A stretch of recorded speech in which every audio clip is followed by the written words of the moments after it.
This is not a banana republic. یہ آپ کے ابا جان کا گھر نہیں ہے کہ آپ جو چاہیں گے وہ ہوگا, جو نہیں چاہیں گے وہ نہیں ہوگا.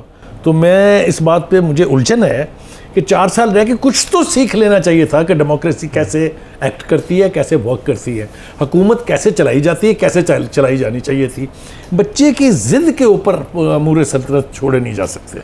میں یہ بڑا زور دے کے کہنا چاہتا ہوں. اور دوسری بات یہ کہ کانسٹیٹیوشنل ریکوائرمنٹس اور لائبلٹیز اور رسپانسبلٹیز جو ہوتی ہیں اس میں چوائس نہیں ہوتی کہ جس سے آپ نے اوتھ لینا وہ آپ کو پسند ہے کہ نہیں ہے.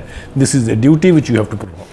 دیکھیے گزارش یہ ہے کہ ایک تو ملک جو ہے وہ کسی انڈیویجول کی مرضی سے نہیں چلتے ہیں کہ one fine morning you get up and you say کہ جناب میں تو توشہ خانے سے اپنی سڑک بناؤں گا. یہ آپ کی مرضی نہیں ہے. نہ دوسری صبح آپ اٹھتے ہیں کہتے ہیں میں تو الیکشن کراؤں گا. یہ چیزیں اسٹیٹ کے فیصلہ کرنے کی ہوتی ہیں اور اسٹیٹ ہی کرتی ہے. اور جب تک آپ اس اسٹیٹ میں تھے آپ نے اپنی مرضی سے فیصلے کیے, اس لیے اب دوسروں کو بھی اپنی مرضی سے فیصلے کرنے دیجیے, پہلی بات.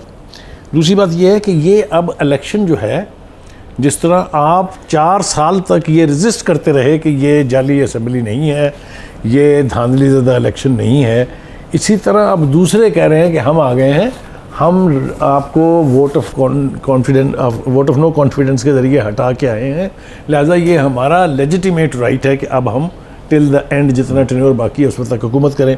پہلے دن جس دن ووٹ ٹیکنگ ہوئی تھی شہباز شریف صاحب کی, اور جو پہلی کیبنٹ میٹنگ ہوئی تھی, میں نے اس کے بعد کہہ دیا تھا کہ یہ جو ارادے ہیں, یہ جو پلاننگ ہے, یا جس طرح کی سوچ رکھتے ہیں, ان کو یہ پورا ٹینیور کریں گے. مڈ ٹرم الیکشن بالکل نہیں ہونے جا رہے. ایک بات last but not the least, جو آپ نے تذکرہ کیا کہ جی لاہور ہائی کورٹ نے, دیکھیں جی پہلی دفعہ سنا ہے کہ جی وہ ان کو انسٹرکٹ کر دیا پریزیڈنٹ کو کہ جی آپ نمائندہ مقرر کریں.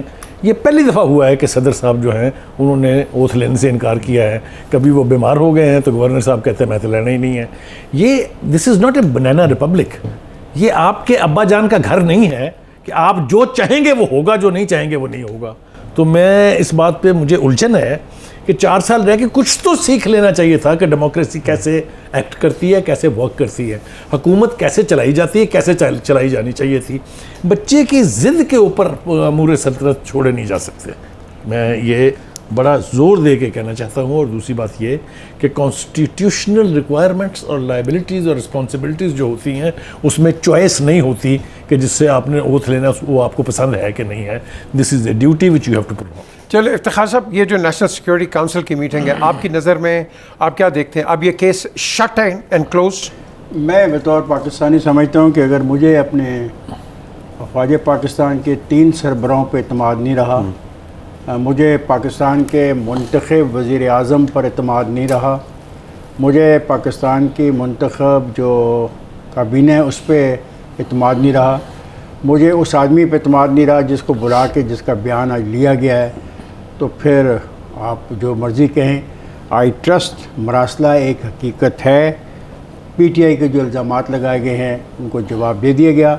اگر وہ اس کا مذاق بنانا چاہتے ہیں, اگر وہ اب افواج پاکستان کو عدالتوں میں گھسیٹنا چاہتے ہیں, اگر وہ افواج پاکستان کے سربراہوں کے بیانات کسی جوڈیشل کمیشن کے سامنے ریکارڈ کروا کے ان کا تمسخر کروانا چاہتے ہیں, اور وہ ایک خود غیر ملکی سازش کا حصہ بن رہے ہیں تاکہ پاکستان کی ایک آرگنائز پولیٹیکل فورس کے علاوہ پاکستان کی ایک جو فورس ہے جو پاکستان کی سرحدوں کو ڈیفینڈ کرتی ہے, اس کے سربراہان کو بھی تنقید کا, تمسخر کا اور ان پہ ایسے الزامات لگائے گئے ہیں جو شرمناک ہے.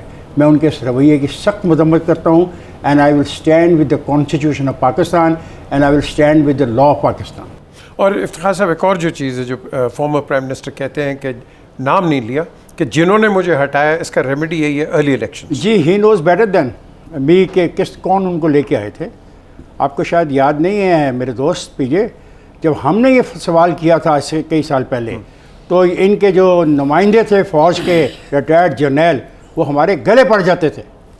وہ ہمارے گلے پڑ جاتے تھے ٹیلی ویژن پروگراموں میں کہ آپ کون ہیں ایسی بات کہنے والے. ہم تو نہیں کہہ رہے, اس سے پوچھیں کون لے کے آیا تھا, اس سے پوچھیں وہ کن کے بارے میں کہہ رہا ہے. کھیل ساری افواج پاکستان کو ڈیمورلائز کرنے کی, خراب کرنے کی, انڈرمائن کرنے کی, ان کی اتھارٹی کو چیلنج کرنے کی اور ہندوستان کی کھیل کھیلنے کی ہے.